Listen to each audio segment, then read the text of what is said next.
warahmatullahi wabarakatuh. Perkenalkan, saya Dwi Larasati dari Fakultas Social Science Program Studi Manajemen dari Universitas Pembangunan Pancabudi Medan. Baiklah teman-teman, di sini saya akan mempresentasikan hasil kerja saya dari mata kuliah Total Quality Management mengenai penetapan sasaran untuk perbaikan mutu.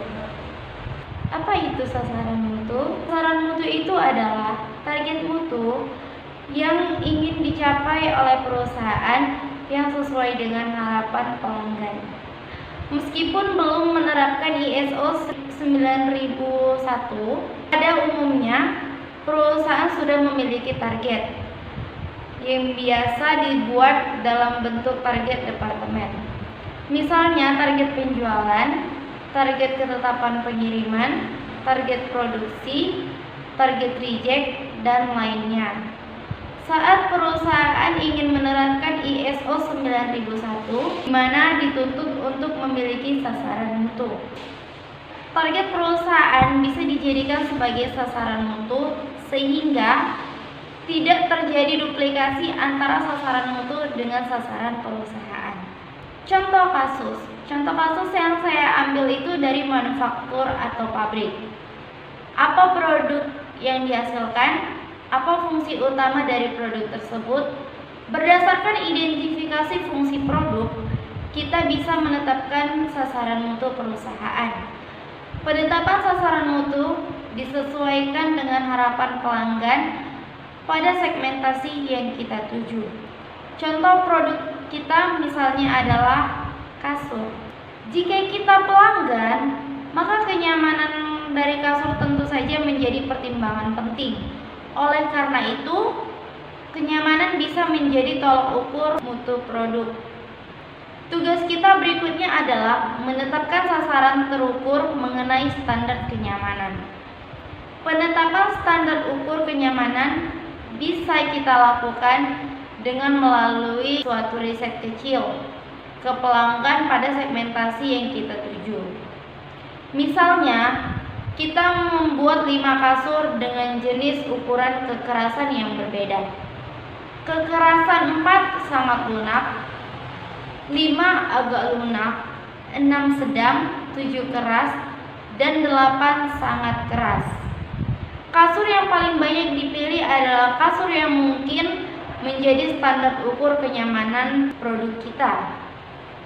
Selain menetapkan sasaran spesifik sesuai keinginan unik pelanggan, sesuai jenis produk, kita juga perlu menambahkan sasaran umum yang penting pada setiap perusahaan.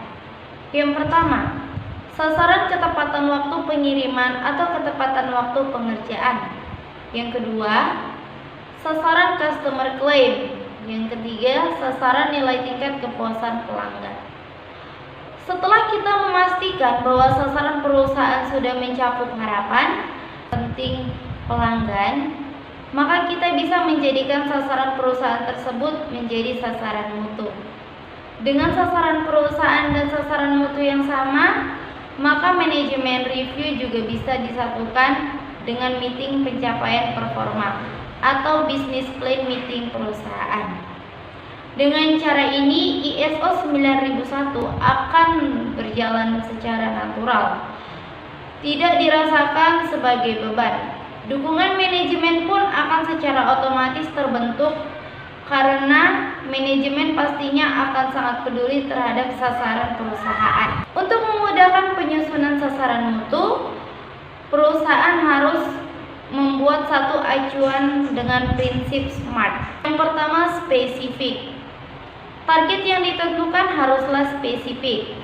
Sebuah target yang spesifik akan lebih fokus dan mudah diukur daripada target yang umum. Yang kedua itu measurable. Sasaran harus dapat diukur untuk bisa melihat tingkat keberhasilan hasil yang ingin kita capai. Apa yang tidak diukur tidak dapat dievaluasi. Definisi target terukur juga perlu ditambahkan ketepatan bahwa target harus lebih besar dari pencapaian tahun sebelumnya. Dan yang ketiga itu ada agreed, disepakati bersama. Untuk memastikan personal yang bertanggung jawab telah setuju yakin untuk dapat mencapai target tersebut. Dan keempat itu adalah reasonable. Sasaran mutu yang ditetapkan harus masuk akal dan disetujui bersama. Untuk bisa berargumen mengenai target yang reasonable, target harus bisa dicapai oleh sebagian orang. Jika target bisa dicapai oleh semua orang, itu artinya target terlalu rendah. Jika target bisa dicapai oleh sebagian orang, maka kita bisa menggunakan contoh personal yang berhasil untuk mematahkan argumen target terlalu tinggi. Dan yang kelima itu ada time bound. Sebuah sasaran harus didasarkan dalam jangka waktu atau harus mempunyai batas waktu yang jelas.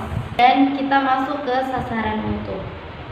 1. Menghasilkan produk atau jasa bermutu tinggi dengan memenuhi persyaratan pelanggan. Dan yang kedua, menawarkan harga yang kompetitif dan penyelesaian proyek tepat waktu. Yang ketiga, mewujudkan proses bisnis internasional yang baik dan sehat.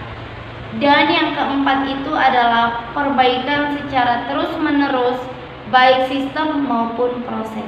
Kemudian kita masuk ke kebijakan mutu.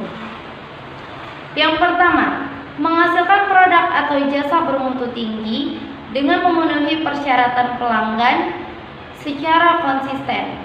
Dan yang kedua, menawarkan harga yang kompetitif serta penyerahan produk dan penyelesaian tepat waktu. Dan yang ketiga, kami senantiasa bekerja sama dan saling percaya di dalam mewujudkan proses bisnis internal yang baik dan yang sehat. Dan yang keempat, meninjau ulang dan melakukan perbaikan secara terus-menerus, baik sistem maupun proses yang berhubungan dengan mutu. Baiklah teman-teman, sekian presentasi dari saya. Jika ada kesalahan dan kekurangan dalam isi presentasi saya dan dalam perkataan saya ucapkan mohon maaf yang sebesar-besarnya. Wassalamualaikum warahmatullahi wabarakatuh. Bye-bye.